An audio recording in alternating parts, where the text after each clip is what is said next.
আমার স্বামী আমাকে বিয়ে করেছে তার বাবার মন রক্ষার্থে, কিন্তু আমাকে তার পছন্দ না। এটা আমি বিয়ের আগে জানতাম না। আমার স্বামীর বাসায় একটা কাজের মেয়ে ছিল। আমার স্বামী আমার হাতের চা খেত না, সবসময় কাজের মেয়ের হাতে তৈরি করা চা খেত। আমি মনে মনে চিন্তা করলাম, আমার স্বামী কাজের মেয়ের হাতে তৈরি করা চা খেতে চায় কেন? আমিও তো ভালো করে চা বানাতে পারি। একদিন আমার স্বামীর রুমে গিয়ে যা দেখলাম তা দেখে আমি জ্ঞান হারিয়ে ফেললাম। মূল বিষয়টা তাহলে বলি। আমায় একটা কাজ দিবেন? আমি সব কাজ করতে পারবো, আর আমায় বেতনও কম দিবেন। মেয়েটার মুখ দেখে মনে হয় 2-3 দিন পেটে কিছু যায়নি। বয়সটা খুব বেশি হলেও 22-এর কাছাকাছি হবে। বাহিরে জ্বর হচ্ছে খুব, মাঝে মাঝে বাজ পড়ছে। চেহারা হালকা শুকানো মনে হলেও লাবণ্যতা হারিয়ে যায়নি। মেয়েটি দেখতে অনেক সুন্দর, চেহারায় একটা মায়া আছে। মোল্লা বাড়ির বর কর্ত্রীও সেই মায়া থেকে রক্ষা পেলেন না। তার মনে মেয়েটার জন্য অদ্ভুত একটা অনুভূতির জন্ম হয়। তিনি বললেন, তুমি কি রান্না করতে পারো? জি, পারি। ঠিক আছে, আমার ছেলের বিয়ে, রান্নার জন্য লোক নেওয়া হয়েছে। তুমি তাদের হাতে হাতে সাহায্য করবে, পাশাপাশি অন্যান্য যে কাজগুলো রয়েছে সেগুলো করবে। কিন্তু বিয়ের অনুষ্ঠান শেষ হলে তোমায় চলে যেতে হবে না, তুমি আমাদের বাড়িতেই কাজ করবে। জি, তাহলে ভিতরে গিয়ে কাজে লেগে পড়ো। আর হ্যাঁ, আগে মাথা ভালো করে মুছে কিছু খেয়ে নাও। মেয়েটা ছল ছল চোখে বাড়ির বর কর্ত্রীর দিকে তাকালো, যেন অশেষ কৃতজ্ঞতা প্রকাশের প্রতীক স্বরূপ এখনই তার চোখ থেকে জল গড়িয়ে পড়বে। বাড়ির বর কর্ত্রী বললেন, আমি বাড়ির কাউকে ডাক দিচ্ছি, সে তোমাকে ভিতরে নিয়ে গিয়ে সব বুঝিয়ে দিবে। বর কর্ত্রীর ডাক শুনে বাড়ির ভিতর থেকে একটা মেয়ে বেরিয়ে এলো। বয়সটা খুব বেশি হলে 18-19 হবে। পরনের পোশাক বেশ দামি, গলায় স্বর্ণের অলংকারও পরা। মনে হয় এই পরিবারেরই কোনো সদস্য হবে, বা কোনো আত্মীয় হতে পারে। মেয়েটা এসেই বলল, পুপি, আমায় ডেকেছ? হ্যাঁ রে, শোন, এই মেয়েটা আজ থেকে আমাদের বাড়িতে কাজ করবে। ওকে ভিতরে নিয়ে গিয়ে আগে কিছু খাওয়াবি, তারপর কাজগুলো বুঝিয়ে দিবি। ঠিক আছে ফুপি। মেয়েটা বাড়ির ভিতরের দিকে গেল। বাড়ির বর কর্ত্রী এতক্ষণ লক্ষ্য করেননি, কিন্তু এবার তিনি লক্ষ্য করলেন মেয়েটার চেহারাটা অনেক সুন্দর। শহরের সবচেয়ে বড় বিজনেসম্যান হিসেবে যদি কারো নাম সবার আগে আসে, তাহলে নিঃসন্দেহে তিনি হলেন মোহাম্মদ কাশেম মোল্লা, আর তার স্ত্রী হলেন আফসানা বেগম। মোল্লা বাড়ির বরকর্তা হলেন মোহাম্মদ কাশেম মোল্লা এবং বরকর্ত্রী হলেন আফসানা বেগম। শহরের মাঝখানে 3 তলা বিশিষ্ট বড় একটা বাড়ি আলো ঝলমল করছে। শান শওকত ও আভিজাত্যের ছোঁয়া পাওয়া রাজকীয় এই বাড়িতে বিয়ের আমেজ। বাড়ির একমাত্র ছেলে সোহাগ মোল্লার বিয়ে। আত্মীয় স্বজন ও তাদের কোলাহলে মুখর পুরো মোল্লা বাড়ি। সোহাগ নিজের ঘরে পোশাক পরে রেডি হচ্ছে, বাহিরে বন্ধুদের সাথে আড্ডা আছে। সোহাগ দেখতে অনেক স্মার্ট, যে কোনো মেয়ে তাকে পছন্দ করবে। তার বয়স 25 পেরিয়েছে। 2 মাস আগেই 25তম বার্থডে চলে গেছে।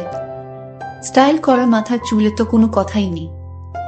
সোহাগ তাড়াতাড়ি নিজের ঘর থেকে বেরিয়ে এলো। তাকে এইভাবে অবস্থায় দেখে বৃষ্টি বলল, এভাবে সেজেগুজে কোথায় যাওয়া হচ্ছে? সোহাগ তাড়াহুড়োর মধ্যে উত্তর দিল, ফ্রেন্ডদের মিট করতে যাচ্ছি। মা কোথায়? বাহিরে। ওকে, বাই। বৃষ্টি সোহাগের নিজের বোন, কিন্তু সে মেয়ে হওয়ায় বাবা মায়ের কাছে খুব একটা গুরুত্ব পায়নি। বৃষ্টির বিয়ে হয়েছে 2 বছর হলো। সোহাগের মা আফসানা বেগম মানে বাড়ির বর কর্ত্রী বাহিরে বসে আছেন। বাড়ির বাহিরে বসার একটা জায়গা রয়েছে, তিনি সেখানেই রয়েছেন। সোহাগ গিয়ে তাকে পিছন থেকে জড়িয়ে ধরে বলল, মা, আমি একটু ফ্রেন্ডদের মিট করতে যাচ্ছি, আর 2 দিন পর তোমার বিয়ে। আজ আবার কিসের ফ্রেন্ড? সবাই তো এখানেই রয়েছে। মা, ওরা বিদেশ থেকে আসছে, ওদের মিট তো করতেই হবে। তাছাড়া কোম্পানির একটা ডিলও রয়েছে। বাপ ছেলে শুধু কোম্পানি নিয়েই থাকো। আমি কিন্তু স্পষ্ট বলে দিচ্ছি সোহাগ, বিয়ের পর অবন্তীকে সময় দিতে হবে। ওহ মা, তুমিও না, যাও, কিন্তু সাবধানে। সোহাগ গাড়ি নিয়ে বেরিয়ে গেল। আফসানা বেগম বসে থাকলেন। তিনি একাই রয়েছেন। এমনিতেই তিনি একা সময় কাটাতেই বেশি পছন্দ করেন। বাড়ির কর্তা কাশেম মোল্লা এখন অফিসে রয়েছেন। জরুরি একটা মিটিং অ্যাটেন্ড করেছেন তিনি। কাশেম মোল্লা নিজের পরিবারকে ভালোবাসেন, কিন্তু তিনি বিজনেসের পিছনে অধিক সময় ব্যয় করেন। সোহাগও তার মতোই হয়েছে। শ্রাবণ মাস, তাই সারাদিন মেঘলা আকাশ এবং ঝিরঝিরে বৃষ্টি নিয়েই কাটে। মাঝখানে আকাশ ভেঙে ঢল নামে, সাথে বিদ্যুৎ চমকানোর কানে তালা লাগা শব্দ। সোহাগের বাড়ি ফিরতে ফিরতে রাত হয়ে গেল। রাতে সে খাওয়া দাওয়া করবে না, কারণ বন্ধুদের সাথে ছিল। টুকিটাকি খাওয়া দাওয়া হয়েছে, রাতে কিছু কাজ করতে হবে। তাই সে দিয়াকে বলল কেউ যেন তার ঘরে 1 কাপ কফি পাঠিয়ে দেয়। দিয়া সোহাগের মামাতো বোন, অনার্স ফার্স্ট ইয়ারে পড়ে। ঘরে ঢুকতেই সোহাগের ফোনটা বেজে উঠল। সে ফোন রিসিভ করে কানে কথা বলতে বলতে এমন সময় হঠাৎ কফি হাতের মেয়েটাকে দেখে সোহাগ চমকে উঠে। মেয়েটা কফির কাপ হাতে সোহাগের ঘরে ঢোকে। সোহাগ মেয়েটার দিকে তাকিয়েই থমকে যায়। এই মেয়ে কে? এই মেয়েকে তো আমি আগে কখনো দেখিনি। মেয়েটা তো খুব সুন্দর। মেয়েটার চোখ দুটি এত সুন্দর কেন? আমি এই মেয়ের মুখখানা দেখে আমি এক অবাক দৃষ্টিতে চেয়ে রইলাম। মাশাল্লাহ, আল্লাহর কি অপরূপ সৃষ্টি! আমার কাছে মনে হচ্ছে পৃথিবীর সমস্ত সৌন্দর্য মেয়েটির চেহারার ভিতর দিয়ে দিয়েছে। আল্লাহ যেন নিজ হাতে তাকে তৈরি করেছেন। আমি তাকে দেখে আমার মুখ দিয়ে কোনো কথাই বের হচ্ছে না। কিন্তু এই মেয়ে কোথায় থেকে আসলো? এর আগে তো আমি কখনো তাকে দেখিনি। কে এই মেয়ে? ভাইজান, কফি ঠান্ডা হয়ে যাবে, দরুন কফি খান। আমি তার হাত থেকে কফিটা নিলাম এবং কফিটা খেয়ে নিলাম। অনেক স্বাদ হয়েছে কফি, তুমি তো দেখি ভালো কফি তৈরি করতে পারো। সোহাগ তার মাকে ডাক দিয়ে বললেন, মা, এই মেয়েটিকে আমি তো এর আগে এই মেয়েকে দেখিনি। বাবা, এই মেয়েটি একটি অচেনা মেয়ে, তার পরিচয় সম্পর্কে আমরা কিছুই জানি না। একদিন হঠাৎ করে আমাদের বাসায় ঢুকে বলতেছে আমাকে একটা কাজ দিবেন, আমি সব কাজ করতে পারবো। মেয়েটির কথা এবং তার অসহায় দেখে আমরা তাকে বাড়ির কাজের মেয়ে হিসেবে স্থান দিয়েছি। মা, তুমি খুব ভালো করেছো এই মেয়েটিকে জায়গা দিয়ে। ঠিক আছে বাবা, তুমি এখন চলো, তোমার জন্য সবাই ওয়েট করতেছে। তুমি এখনই বর সেজে যেতে হবে। ঠিক আছে মা, আমি রেডি হচ্ছি, তোমরা ওদের বলে দাও, তারপর আমি বিয়ে করে ফেলি।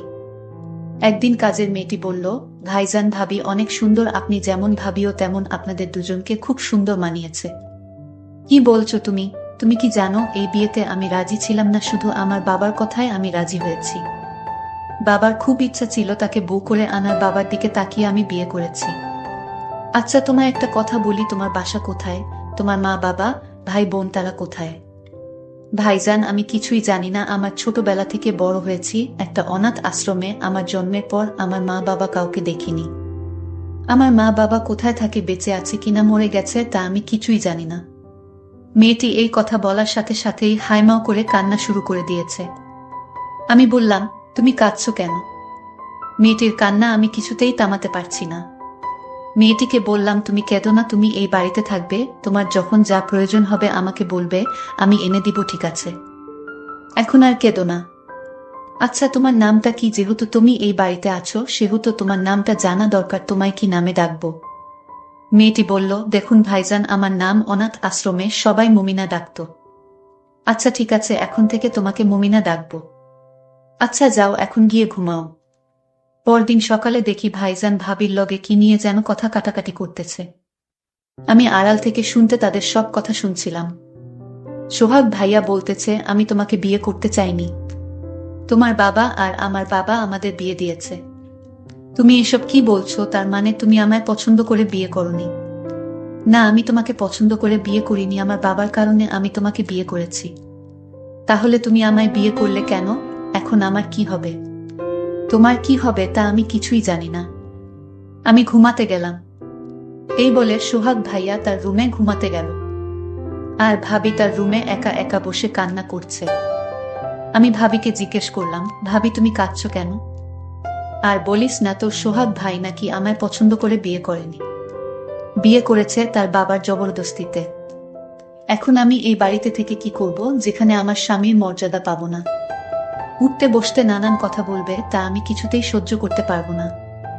মমিনা, এখন আমি কি করব? ভাবি, আপনি কোনো চিন্তা করবেন না, সব ঠিক হইয়া যাইব। সোহাগের ডাক দিল, মমিনা তুমি আমার জন্য এক কাপ চা বানিয়ে নিয়ে আসো। ঠিক আছে ভাবি, আমি যাই, ভাইজান চা বানিয়ে নিতে বলছে। ঠিক আছে যাও। নিজের বুকে রেখে কাজের মেয়েকে বলছে চা বানিয়ে নেওয়ার জন্য। হায়রে কপাল! কাজের মেয়েটি সোহাগের ঘরে চা নিয়ে গেল। ধন্যবাদ, বসো এখানে। মমিনা তুমি জানো তুমি কতটা সুন্দর, তোমাকে আল্লাহ যেন তোমায় নিজ হাতে তৈরি করেছে। কি যে বলেন ভাইজান, আমার থেকে ভাবি কত সুন্দর। দূর, ওর কথা বলো না, ওকে আমার ভালো লাগে না। ভাইজান আমি যাই। কই যাইবা? আর কিছুক্ষণ বস, তোমাকে একটা কথা বলতে চাই। কি কথা ভাইজান? এই মুহূর্তে ডাক পড়ল। কাজের মেয়েটি কোথায় গেল? মা ডাকছে আমায়, আমি যাই। ঠিক আছে। এইদিকে তার বিয়ে করা স্ত্রী বলল, আপনি নাস্তা করবেন না? নাস্তা করতে আসেন। সোহাগ তার উত্তরে বলল, আমার খিদে নেই, তুমি খেয়ে নাও। এই কথা বলে সোহাগ ঘর থেকে বের হয়ে গেল। আমার স্ত্রী মায়ের কাছে গিয়ে নালিশ করে বলল, আপনার ছেলে আমার কোনো কথাই শোনে না, এমনকি আমার সাথে সময় দেয় না। কি বলছো বৌমা? এ কথা তুমি আমায় আরো আগে বলনি কেন? আজ বাড়িতে আসুক।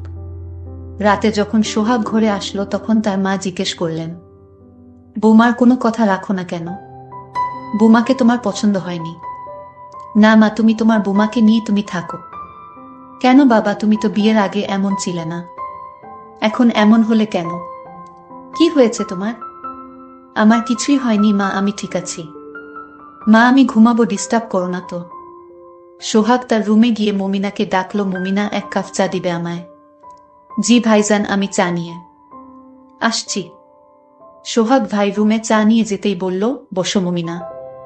না ভাইজান, আমি বসবো না, আমার কাজ আছে, ঘরে রান্না বান্না করতে হবে।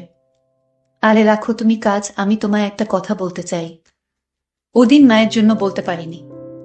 বলেন ভাইজান, কি বলবেন? মমিনা, আমি তোমাকে বিয়ে করতে চাই, তোমার কোনো আপত্তি আছে? ভাইজান কি বলছেন? আপনার কি মাথা ঠিক আছে? আমি একটা সামান্য কাজের মেয়ে, আমি অনাথ আশ্রমে বড় হয়েছি, আর বিপদে পড়ে আপনার বাসায় কাজের মেয়ে হিসেবে আমাকে আপনার বাবা মা আমাকে জায়গা দিয়েছে। আমি কি আর আপনি কি? মমিনা, আমি কিছুই বুঝি না, তুমি কে, কি তোমার পরিচয় কি, আমার কিছুই জানার দরকার নেই। আমি তোমাকে বিয়ে করে আমার ঘরে রাজরানী করে রাখবো। আমাদের এই সকল কথা ভাবি মানে সোহাগের স্ত্রী আড়াল থেকে শুনে কান্না করতে শুরু করে দিল। কান্না করতে করতে তার রুমে গেল, বিছানায় শুয়ে শুয়ে কান্না করতে লাগলো। এমত অবস্থায় সোহাগের মা বৌমাকে কান্না করতে দেখে জিজ্ঞেস করলো, কি হয়েছে বৌমা, তুমি এভাবে কাঁদছো কেন? এইভাবে কেন কাঁদছি? আমার সাথে আসুন, দেখুন নিজ চোখে কাজের মেয়ের সাথে আপনার ছেলে রোমান্টিক গল্প করছে, তাকে সে বিয়ে করতে চায়। আমি তাদের সব কথা শুনেছি। সোহাগের মা রাগান্বিত হয়ে ডাক দিল, এই মেয়ে, কাজের মেয়ে, আমি তোকে আমার বাড়িতে জায়গা দিয়ে কি ভুল করেছি? তুই আমার ছেলের সাথে গল্প করার জন্য এখানে এনেছি? আমার ছেলেকে বিয়ে করার স্বপ্ন দেখছিস? না মা, আমি আপনার ছেলেকে বিয়ে করতে চাইনি, আপনার ছেলে আমাকে বিয়ে করতে চায়। এই কথা বলতেই সোহাগের মা আমাকে একটা থাপ্পড় মেরে বলে, বের হ আমার বাড়ি থেকে। সোহাগ তখন বলল, মা, মমিনা এই বাড়িতেই থাকবে। মমিনাকে আমি ভালোবাসি মা, আমি তাকে বিয়ে করে এই বাড়িতে রাখতে চাই। আমি তা কিছুতেই হতে দিব না, আমি বেঁচে থাকতে। মা চুপ, তুই আমাকে মা বলে ডাকবি না। মায়ের কথা শুনে সোহাগ স্তব্ধ হয়ে গেল।